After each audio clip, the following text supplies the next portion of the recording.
And we are live. All right.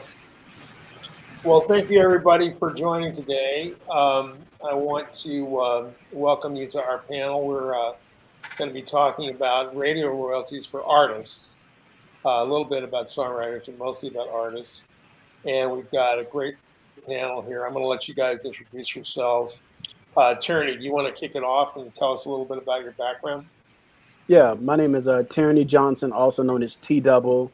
Born and raised in Austin, Texas. Hip hop artist, producer, songwriter, studio owner, and founder of the Urban Artists Alliance, which I founded to help artists create sustainable revenue through their music, through their productions, through any other type of thing they're trying to do. And happy to be here and talk about royalties and everything else with you guys. All right. And Gwen, what's your background? Hi, I'm Gwen Seal. I'm an attorney at Mike Tollison and Associates here in Austin, and I represent musicians, songwriters, artists, professional wrestlers, and just overall creatives. And my name is Chris Castle. I'm a music lawyer in Austin, Texas. I also have the honor of being the director of the Entertainment Law Institute in Texas for the next couple of years, and wanted to do a lot of work in policy area and as well as traditional artist representation. So, Sean, why don't you tell us a little bit about your background, and then you can give us some background on Sound Exchange as well. Sure, but I have one gripe to start off. I don't ever want to follow you three again because I'm not that accomplished. So next time we do this, and hopefully there's a next time, I need to go first. Really quick, my name is Sean Glover. I'm from Chicago, Illinois, the south side of Chicago, Illinois. I'm the director of industry engagement at Sound Exchange. Been here for over 15 years. Been here since the beginning, so I've seen the industry change and evolve and morph into what it is now, and it continues to change. So we make sure that creators are fairly compensated and compensated on time to the best of our abilities. Great. Well, Gwen, why don't you give us a little bit of the copyright posture on the performance royalty and sort of where how that fits into the song side as well. Sure thing. Can we get the slides up real quick? Perfect. So thank you, Chris. We are going to briefly delve into some basics of music copyright, just because they're easily misunderstood, which is understandable because these concepts are just confusing. And then we're going to just briefly touch on some of the various royalty streams pursuant to music, just so then that way we're all on the same page as we begin discussing this legislation. So as it relates to copyright, there are two distinct copyrights for music. On the one hand, you have the musical composition, which is also referred to as the song. The musical composition consists of the lyrics and the melody. So at the point at which a musical composition is fixed in a tangible medium. So let's say, for example, Tierney has written lyrics and melody on a piece of paper. So he has a fixed musical composition copyright. Tierney, being the party who has written the lyrics and the melody, he is the songwriter. Tierney, absent some sort of written agreement to the contrary, also operates as the music publisher. Now, the music publisher's job is to go out and administer and exploit that musical composition. So Tierney might be trying to get this song cut. He might be trying to get that song licensed. So just keep in mind here, we have the musical composition copyright, which consists of the lyrics and the melody, and the party who writes that the lyrics and the melody is referred to as the songwriter, and absent some sort of agreement in writing to the contrary is also the music publisher. So on the other hand, we have a separate copyright, which is referred to as the sound recording. It's also known as the master. So let's go back to that example with Tyranny. Let's say that Tyranny has recorded himself singing and playing keyboard. At the point at which he has that recording, he has a sound recording copyright. Tyranny, being the artist who is performing on that sound recording, is the artist. And absent some sort of agreement in writing that says otherwise, he is also the label. And the label's job is to administer and exploit that sound recording, distributing and selling that sound recording, trying to get that sound recording licensed. So just keep in mind here that we have two distinct copyrights, and then there are revenue streams that apply to each. So on the musical composition side, you have the mechanical royalty pursuant to Section 115 of the Copyright Act, the Compulsory Mechanical License. So mechanical royalties pertain to the mechanical right, which is the right to reproduce and distribute a musical composition that is embodied in a sound recording in an audio-only format. So whenever records are sold or music is downloaded or streamed, these royalties are owed to music publishers and in turn songwriters. So record companies and streaming platforms pay these royalties. And in order to get paid these royalties, if you're a songwriter, you might have a music publisher. And so the music publisher will be paying these royalties to you. You might be using a music publishing administrator, or you might be using an aggregator service like a Song Trust or like a TuneCore Pro. And so these parties are going to be paying out the mechanical royalties to you as a songwriter. It may be that you are a songwriter who is self-published and you administer your own publishing. And so in that event, you would affiliate with the newly formed Mechanical Licensing Collective to collect these mechanical royalties whenever your music is streamed on streaming platforms like Spotify or Apple. Now, who sets this rate? The Copyright Royalty Board sets this rate. Now, I'm not going to go into the Copyright Royalty Board and all of the inner workings there, because that would just be like another 2-hour presentation. But just keep in mind here that essentially the government sets this rate. On the other hand, we have public performance royalties. And so these royalties stem from the public performance right. And so that is the right to perform musical compositions embodied in sound recordings publicly. And so the parties who pay these royalties are music users like terrestrial radio stations, venues, streaming platforms. And so they license these rights through performing rights organizations, being organizations like ASCAP, BMI, CSAC, GMR.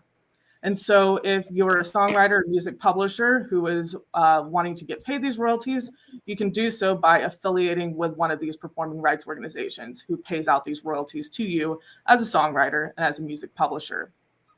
Now, who sets these rates? These rates are set by rate courts or they're negotiated.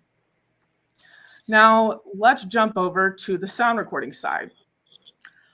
So artists are owed royalties when their recordings are sold or downloaded or streamed.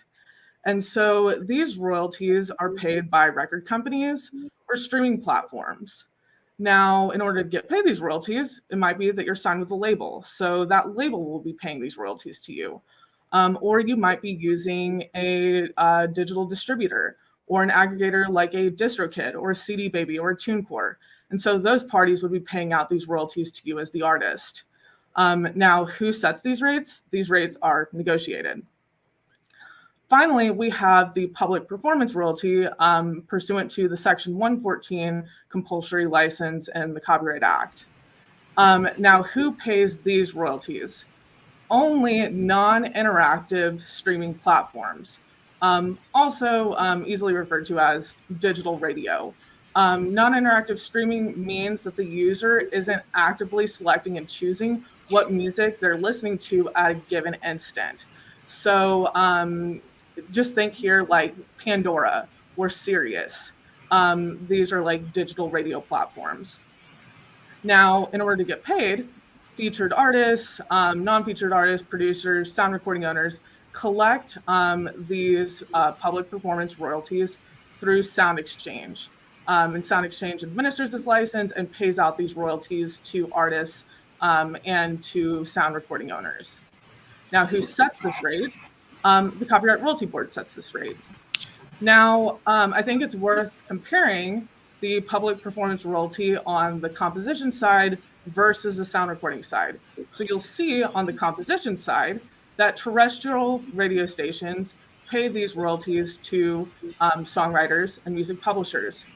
That's not the case on the sound recording side. Only these digital radio platforms are paying out these royalties. And so that's the purpose of the American Music Fairness Act. It would, in essence, close this loophole. Because without the American Music Fairness Act, there will be no performance royalties payable to artists and to sound recording owners from terrestrial radio. So with that, I will shift this back over to Chris. So let's talk about how we got to this point, given the construct that Gwen just identified here. You could ask, why is it that we pay royalties on digital radio, let's say, and not on broadcast radio? And this is where a page of history is worth a volume of logic. So the history on this is that sound recordings were not included in the 1909 Act because we have sort of the 1909 Copyright Act, the 1976 provision of the Copyright Act, and then a few bills subsequent to that modified the 1976 Act. So we'll start with the 1909 Act. That, of course, didn't include sound recordings, mostly because there weren't a whole bunch that were around at that time. And it covered the quote-unquote writings of the author. So, I mean, just for a reference point, magnetic tape wasn't really invented until World War II. So, we had a lot of years there where there was no real interest in sound recordings being considered part of the federal copyright law. We did have state law, though. And that all got very confusing, patchwork quilt of rules. So there was an effort to amend the Copyright Act for that and other reasons that started in the 50s and went through the 60s. But due to widespread piracy in the sort of recorded music boom era of the late 60s and 70s, Congress passed an interim measure called the Sound Recording Act in 1971 that extended federal copyright protection to sound recordings. And that was confirmed a few years later when they finished the 1976 revision of the Copyright Act. So this is where you get the pre-72 masters, which you've probably heard of, because the Sound Recording Act of 1971 was effective February 15th, 1972. So that's why you have this distinction. And, for those reading along at home, check the Flo and Eddie class action against Sirius and Pandora, and that will tell you all about 372 Masters. The Sound Recording Act basically got fixed by, in large part, not for the broadcast royalty, but in other ways, got fixed by the Classics Act, which became part of the Music Modernization Act in 2018, thanks to the efforts of the RAAA, AFM, SAG-AFTRA, Recording Academy, many other people. So even after that, though, radio still did not pay a royalty for the recordings, just for the songs. Now, to flash back, in 1995, Congress passed the Digital Performance Right and Sound Recording Act, which established a performance right in digital transmissions of sound recordings, not over-the-air broadcasts, but digital transmissions of sound recordings. And then they expanded that right in 1998 with the Digital Millennium Copyright Act that established a compulsory license for non-interactive transmissions and it's also established Sound Exchange to license and collect the royalties. So under that new compulsory license, which is in, as Gwen said, in Section 114, the royalties are split 45% to featured artists, 5% for non-featured artists, and 50% for sound recording copyright owners. That's important to remember because the American Music Fairness Act, as we're going to discuss, carries over those revenue splits to terrestrial royalties. So all artist royalties are paid off contract, which is another important thing to remember if you're assigned artists, so that those monies are not applied against unrecouped balances. That's very important. And one of the reasons that that's the case with Sound Exchange is because Sound Exchange has always had strong artist representation on their board, and there's been a consensus amongst the artists, independent labels, unions, and major labels that are on the board that practice should continue. So I'm fully expecting that will continue with any broadcast royalties. Broadcasters have successfully resisted paying a performance royalties for sound recordings for terrestrial for over 100 years, which is consistent, or rather inconsistent, with the laws of practically every other country in the world, other than North Korea and Iran. So consequently, American performers don't have a legal right to reciprocal treatment when their repertoire is performed in other countries, which means that because we don't pay a royalty here for broadcast radio, even though they're playing our records abroad and they're paying an artist royalty to their artists, we don't get that money. And that's hundreds of millions of dollars every year, which we're denied because we don't get reciprocal treatment. We don't give them reciprocal treatment in this country. So the American Music Fairness Act changes that situation so that performers can be paid for terrestrial performances of their recordings. So that's sort of the history. And now, Sean, I've got a few questions for you, but first, why don't you tell us a little bit about Sound Exchange and how it works and what it does?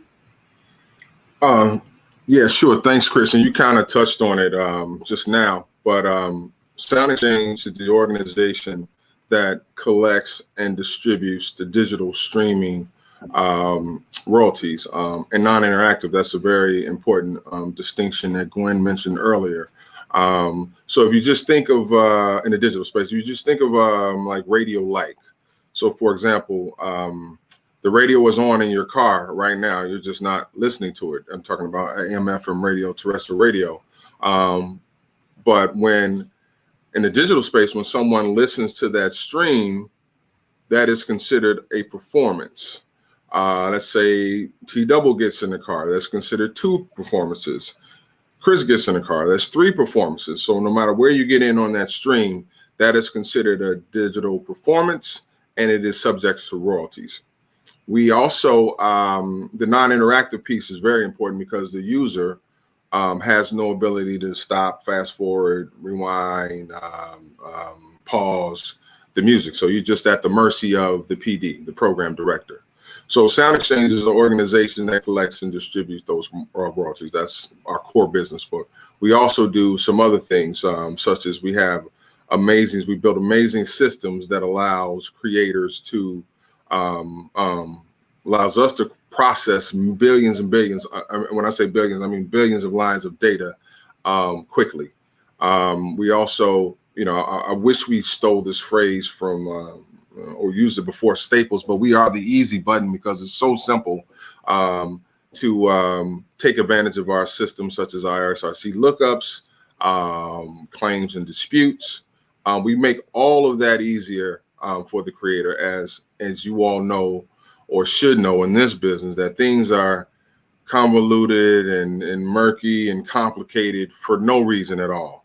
And what we do at Sound Exchange is we make that easier and simpler for the creator.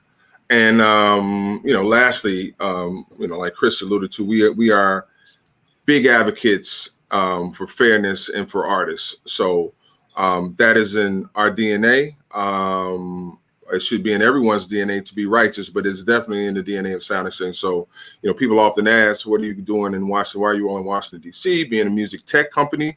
I said we were born here and we decided to stay here. This is not the tech hotbed or the entertainment hotbed, but we were born here. But we spent a lot of time humanizing creators because they are small businesses. These are people that have chosen art for a living, and we want to make sure that they're fairly compensated.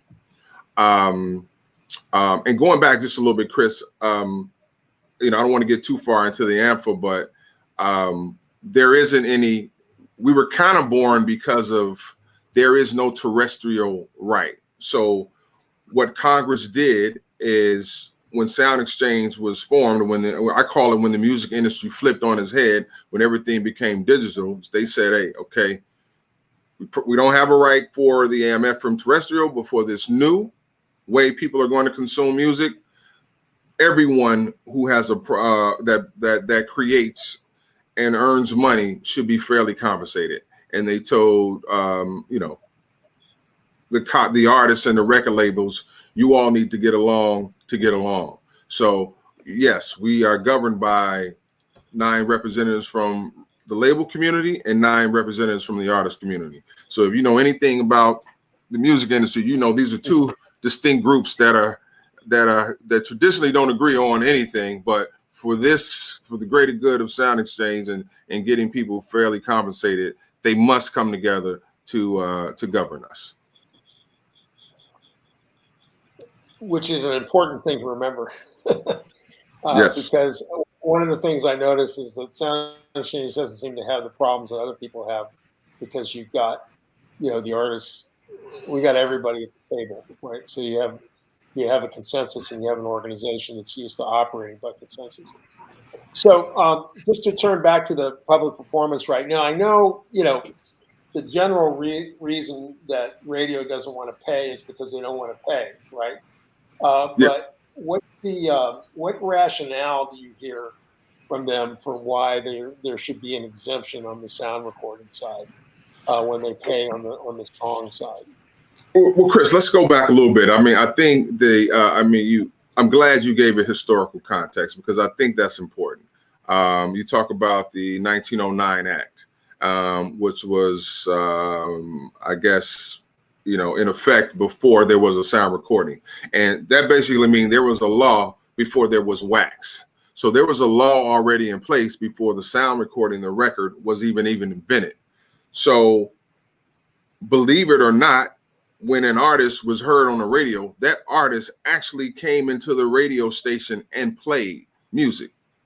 I wasn't alive then, despite these gray hairs, but this is what I heard. And this is fact. So what happened was, when the sound recording was created, the NAB, the National Association of Broadcasters and Radio, said, wait a minute, there's no law preventing me to play this thing. I don't have to fly T-double in to do this song. I can just play this record, AKA sound recording. And if you look at an old sound recording, you can see, a record, I'm talking real legal now, hanging around you lawyers. If you look at an old record, you'll see inside the spool, it'll say not for radio use. And that's because the artist community was saying, hey, stop, I'm not giving you the right to play this. But there was really no way to enforce that. Now, I think you mentioned the 50s, Chris, and one of the biggest champions for all artists was Old Blue Eyes, Frank Sinatra. He started this thing rolling and saying, hey, stop playing New York, New York. Stop playing my song. People don't want to hear that song not because of who wrote it. They want to sing because they want to hear it because I'm singing it. So that got a lot of traction. And then, fast forward to Sound Exchange. You talked about the DMCA, the Digital Millennium Copyright Act, being born, where you have a precedence where, hey, you can pay everybody that is generating revenue and you're profiting from it fairly. So to answer your question, that was a long way to answer your question, Chris, but there is no excuse that they can publicly say for not paying anybody, but they do have one. So these are the 3 excuses that they rotate. One is it'll be too hard to do, be too difficult to do. The second one is, as a result, this is the one this really gets to me, is that it's promotional value. So as a result of playing an artist on the radio, you are promoting them. They get to go tour, they get to go sell records, CDs, and we make them famous. For those of you listening, don't ever take that as an excuse or as a reason for doing anything. For one, most of the music that radio plays is what we call in the business catalog music. So this is old stuff that people have already. These are the proven hits. So you ain't promoting Michael Jackson. You ain't promoting the Beatles. And I don't think Michael Jackson is touring anymore. I could be wrong. I could be wrong. So the other one is, this is the way, the other excuse that they rotate is, this is the way we've always been doing it. I scratched that second one. That's the one that really bothers me, because just because you've been doing something wrong for a long time doesn't make it right. So those are the three that they rotate. They cannot debate this in the public sphere, Chris, because you can't use someone's work, profit from it, and not compensate them. This is the only instance in America where that happens. Like, you can't take a book and make a movie from it and say, hey, as a result of me, taking the Da Vinci Code book and making a movie, I'm sure John Grisham is going to sell some more books. Yeah, he might. The other thing is that the artist doesn't have any say-so of saying, don't play my song. Not only do you have to ask the author to do the movie, you have to get permission for him to do it. So this is one of those things, that I know I'm on the right side of this. Once you explain it to people, the public, it's just wrong. Like, we used to have people work in this country for free, and we called it something else. But that might be too real of a conversation for this stream right now. That might have to be part 2. Well, Amen. thought occurred to me as you were saying that.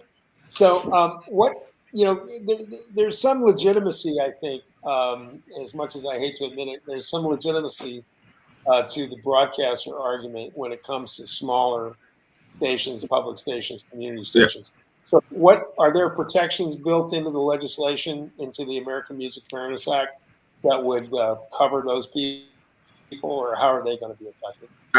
Absolutely, Chris. There are definitely provisions for that. So for I think for non-commercial and small radio stations, it's like local and college radio stations.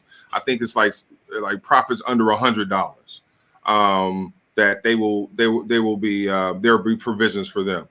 So, but we can't get caught up into their rhetoric of rate, because that's a little trick that they do. Before we can even talk about the rate, they have to recognize the right. Right. So before we get into those weeds about rate, they must recognize the right, and then all of this can be worked around. Right. Yeah. But there is the short answer is yes, there are provisions for all types of radio stations, because all radio stations aren't created equal. There's the big ones, there's small ones, there's little ones, there's short ones, there's tall ones. Well, along those lines, just to flip it over, do you guys have any estimates of how much money artists are denied in a year, let's say internationally in particular, because of the lack of reciprocity? Because I know Sound Exchange has the international mandate process, yeah, right, which is kind of a poor man's reciprocity, kind of a workaround on the yeah, reciprocity issue. But do yeah, you have any sense of how much money people lose every year internationally by us not recognizing the right here? Yeah, great question. And this one is, this question is a great one, because when you think about radio, if we're being honest, radio now plays the same 9 songs, no matter where you are. The top 888 in Nashville is the same as in Austin, and is the same as in, Seattle, is the same as in wherever, Chicago. So when I talk to artists about this issue, there's artists that told me, Sean, I don't care about this. I'm not a radio artist. I'm killing it on TikTok. I'm on the gram. I have all this other stuff going on. I don't butter my bread on radio, AM, FM radio. My response to them is, one of this country's maybe biggest exports is music. And I think music is adorned and loved way more overseas than it is here. I mean, they study our music. They teach it. They embrace themselves in it. And you know what else they do? They play it on their radio stations. And you know what else they do? Because they have laws over there that protects their citizens. They collect royalties off of U.S. artists' creations. And when they go to pay, you talk about the reciprocity, they go to send the money to the U.S. and there's this, wait a minute, there's no law in the U.S., so there's no reciprocity. So we get to keep the money and fund whatever the heck we want to do with it. So we've estimated that it's about $200 million of money royalties lost every year. And that's on the low end. And if you think about, and I talked about those countries, there's 4 countries that don't have this law, and I think it's North Korea, Iran, I think China, and another. I can't remember the other country. Oh, and the U.S. So these are the countries that the U.S. deemed the axis of evil.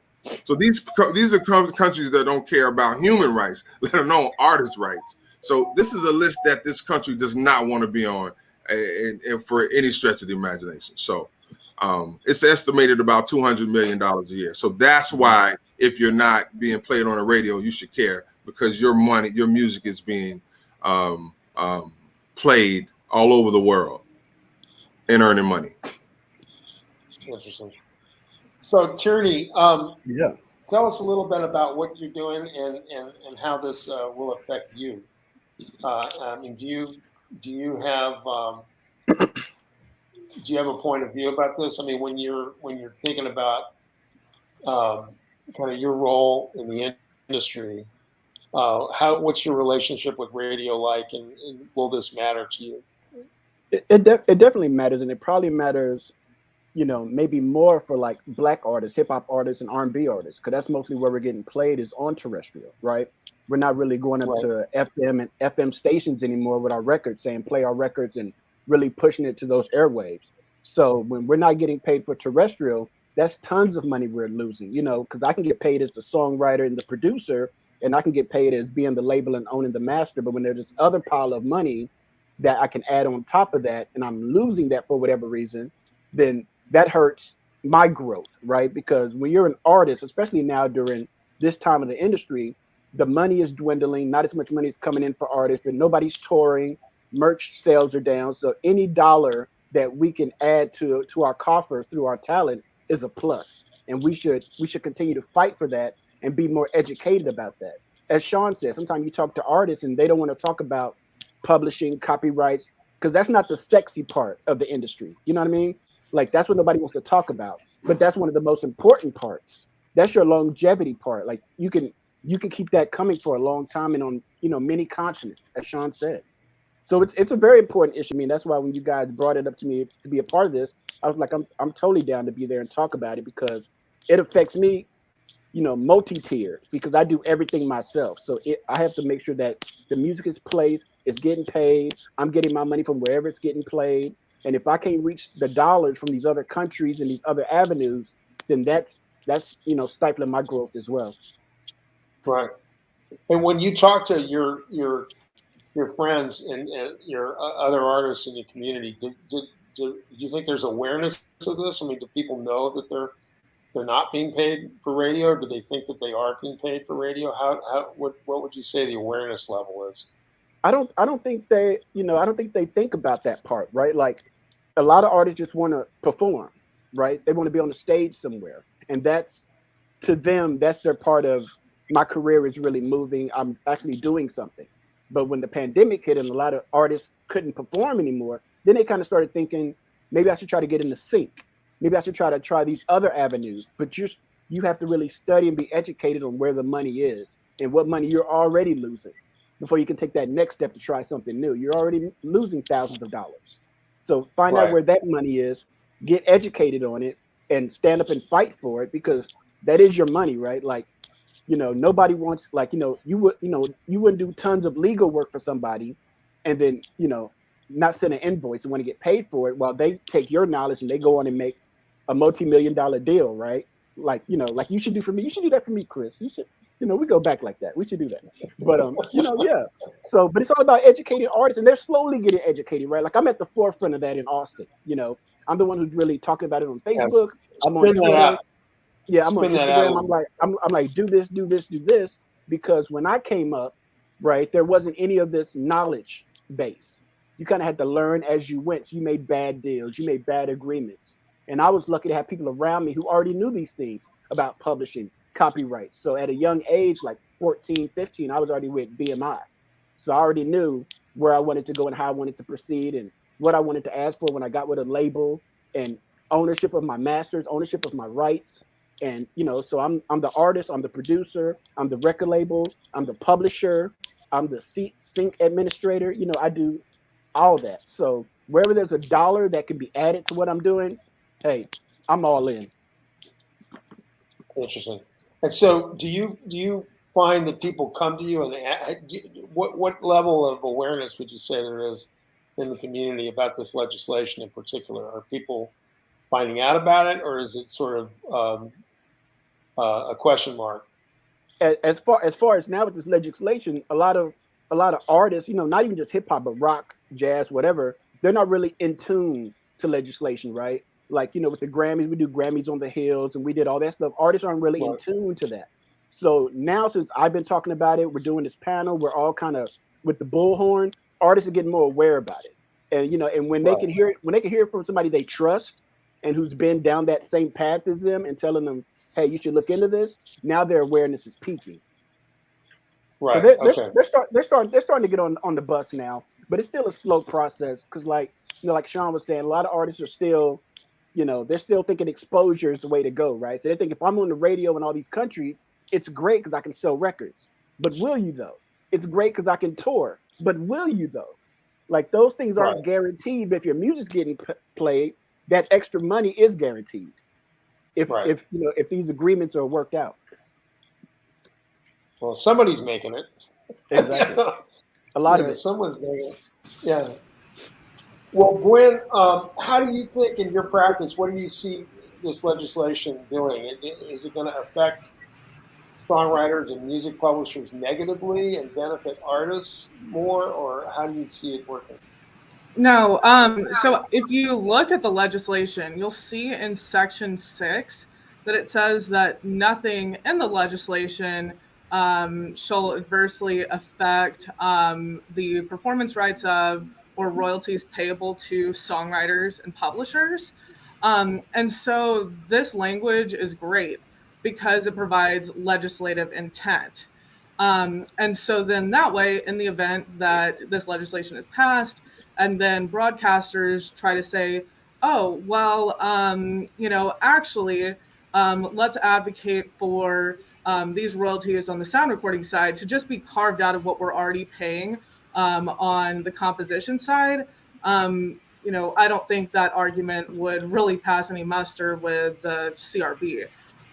So I think it's great that this is specifically spelled out in the Act. So then that way there's absolutely no confusion that these royalties are not going to affect what is paid out to songwriters and music publishers. Interesting.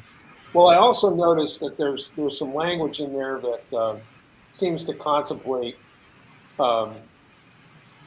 direct deals or the extension of direct deals that may be in place for webcasting royalties, for example, that protects 50%, as I read it anyway, protects 50% of the revenue for artists, or that would still have to be paid through on the artist side. And what that says to me is that preserves the non-recoupment aspect, so that if it does pass, artists will be in the same position on terrestrial radio as they are on digital. Is that? Yeah.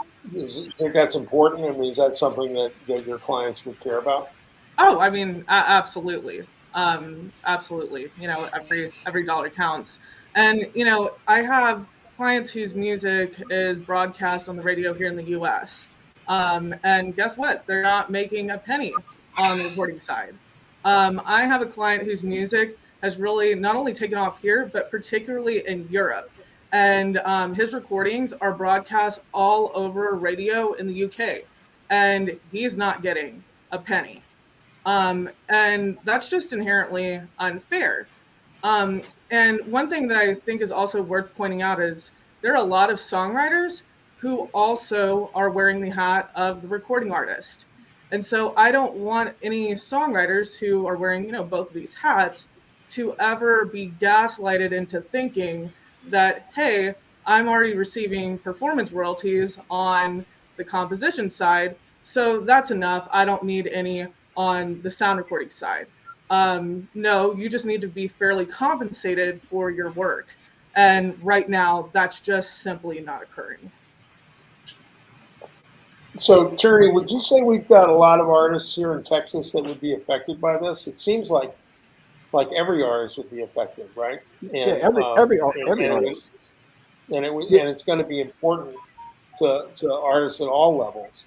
Yeah, particularly artists who are trying to make a living. Like if you're a hip hop artist or you're a Americana artist, the kind of genres that we have a lot of in Texas. It seems like this would be important to everybody, right?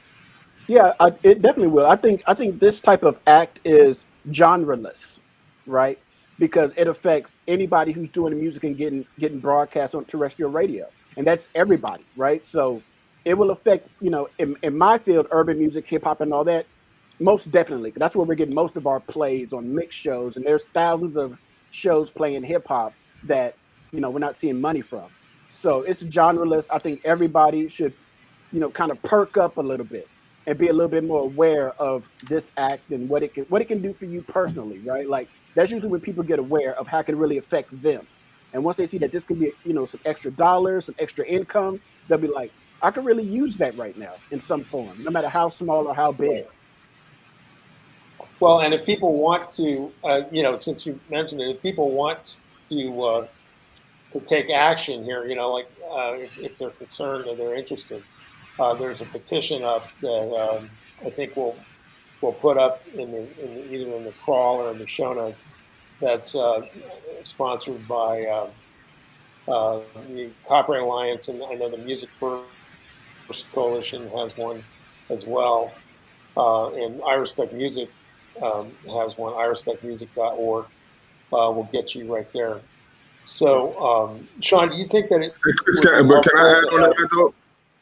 Yeah, sure. Go ahead. No, what Tierney said is right. Like it is genreless, and Tierney mentioned earlier, and I experienced the same thing, that artists really didn't.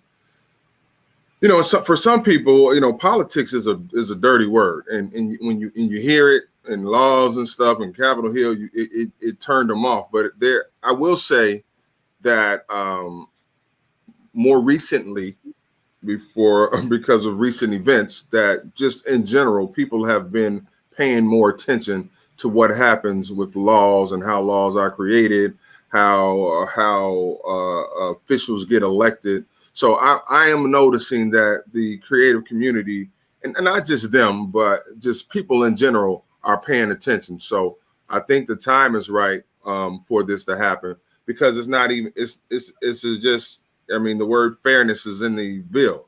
It's the right thing to do. Right. Yeah. No matter what. And we have an opportunity. Yes. To your point, we have an opportunity to change this now. There's like a fair amount of impetus behind this. It's a bipartisan effort. It's one of the few bipartisan things. I know. Yeah, that's right. Right. And so let's not let that opportunity slip away. So, if people want to take action, I think their representatives will listen to them, right? No doubt. There's a lot of time, people feel kind of overwhelmed by the process, But and we're I was going to say we're about there's few things. I always say there's three things that unites us, and it's food is a uniter, sports, and music. Like we can come together for that. And I was just joking with somebody when I interview people, one of the things they always say is, and I really love music. And I'm like, who doesn't love music? Like everybody loves music. It's whatever it is, you love music. So you're right, Chris. It is one of those few things and rare things that we can all come together on and agree with, unless you're a broadcaster, unless you own a radio station. And I get it. And to the people, and if you own a radio station, I used to really angry, but I can look at it from their side. If I was a baker and I got flour for free, forever, I always got flour for free. Now you're gonna start charging me for flour? I might fight you. Right. I might put up a little fight. I might put up a little bitty fight. And what we found over the years is that when you talk to people who actually work at radio stations, like Carolyn Kramer, who famously got fired, for supporting the Respect Act, was the precursor to this bill.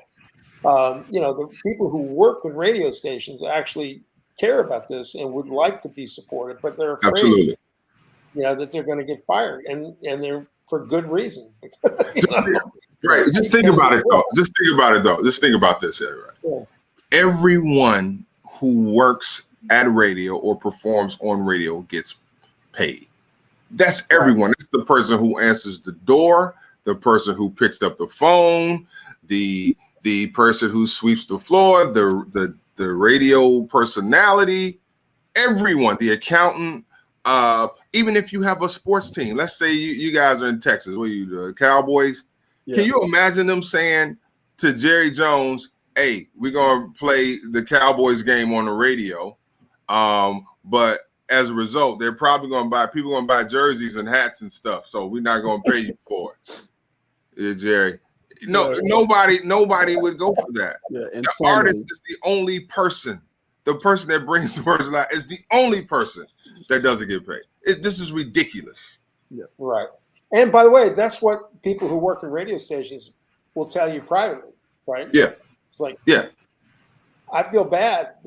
I get a paycheck. I mean, that's the most common thing you hear. Yeah. When you talk to them privately about it, it's like I don't want it. But on the other hand, they have to toe the line because that is their job. So Gwen, what's your view on this? You find that your clients are aware of the bill or aware of their opportunity to take action to support the bill? I mean, I think that there's definitely more visibility now. But one thing I will say, I've talked to people running for Congress who were completely unaware of this. And so when you're talking about people who have, college degrees, maybe even law degrees, who are running for Congress, and they have no idea that this is the case, then, of course, like the music community and other people aren't going to recognize this either. And so I think that just, getting out here and making this issue more visible is so important. That's the first step. And then just, making it clear that, look, exposure doesn't pay the bills. Artists deserve to be paid fairly for the use of their works. And right now that's not happening. Right. Well, and it's the thing to remember about members of Congress and staff is that if you ever go to DC, just walk around and think about everything that's coming in the door of these people every day, right? All day, every day, right? And it's all kinds of things. It's the entire business of the United States. It's the entire culture of the United States. It's every social issue in the United States and internationally, for that matter. And that's coming at them like a fire hose every day. So for them to understand this rather intricate subject, and we've been talking almost an hour now about this, and I'm sure there are people out there who are still scratching their heads like, wait a minute, it says what, why, how, and so if you're just sitting there thinking about this, and particularly if it affects your livelihood, so it resonates with you, imagine if you're sitting at a desk in the Capitol, and you've got 50 lobbyists who are trying to get get you to do something about their issue, right? And in the minute or so you get to take a breath, you think about the music issue, right? And that's why it's important to sit down with people who are running for Congress, who are in Congress, or their staffs and try to explain this on a personal kind of kitchen table level to them, because they will listen. They do. It's not that they don't care. They will listen. And I think we have a better argument than radio has. And, look, they've gotten a free ride for 100 years. It's time to start paying, right? So it's not like they haven't made money off this. They have. But I think you shouldn't, underestimate your ability to have an effect on the outcome and take action and exercise your agency, to change, to bend the arc of the moral universe, So I think we're coming up on our hour here. Do we have any closing thoughts that we want to bring up?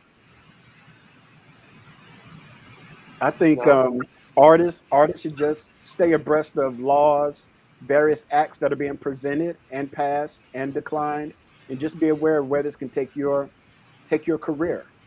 It's all beneficial towards you. It can only help you, not hurt you. Wonderful. Right, exactly. Good point. I'll just say, at Sound Exchange, we're going to continue to do our core businesses, but we do a lot of other things for you as a music tech company, and we want to make your lives more simple, more efficient, and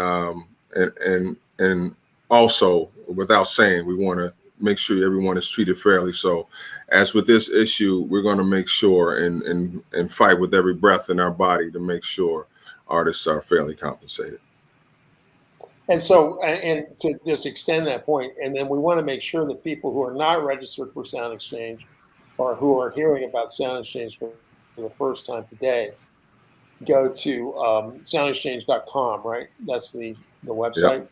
Correct. And sign up, because the membership process is so streamlined.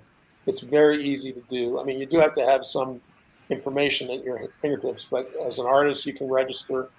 They may be holding money for you already, so you need to check that out, and you need to get registered and make sure that if anybody else has registered your works up there, that they're done correctly, because as this, as the money starts flowing through, you're only going to get paid if they know where to find you, right? And there's a certain amount of effort that you have to make on your own. This isn't going to happen by itself. So just take the time to sign up. So Gwen, did you have any closing thoughts? Well, I just wanted to say thank you to all of the sponsors of this webinar, Austin Music Foundation, Austin, Texas Musicians, I Respect Music Austin, Sound Exchange, and Texas Accountants and Lawyers for the Arts. Thank you all so much for your support and for getting this issue out here to the public. Yes, very good point. And all these organizations have done a tremendous job over the years in educating artists in Austin. And feel free to, hit them up for further information. Also, we'll have some stuff up there in the show notes and also on irespectmusic.com and or .org and Austin or artistrightswatch.com. You can find I Respect Music Austin on Facebook, just as Facebook, I Respect Music Austin. And Tala and all these other organizations, support them, help them prosper, because they do so much for our community. And a big thank you to ATX Musicians for just taking care of all of our broadcast needs on this. It's been very helpful, and we appreciate it. So thank you guys for participating. I think we'll call it there. Just looking, I don't think we have any questions. I don't Yeah, I don't see any questions. So thanks everyone for watching, and watch this space. We'll update you as things change. And sign that petition. Yes, thank you. Thanks for having us. Thanks everyone. Great job, Gwen, Chris, Tanner. Appreciate it. Thanks, guys. All right, thanks guys. Talk to you later.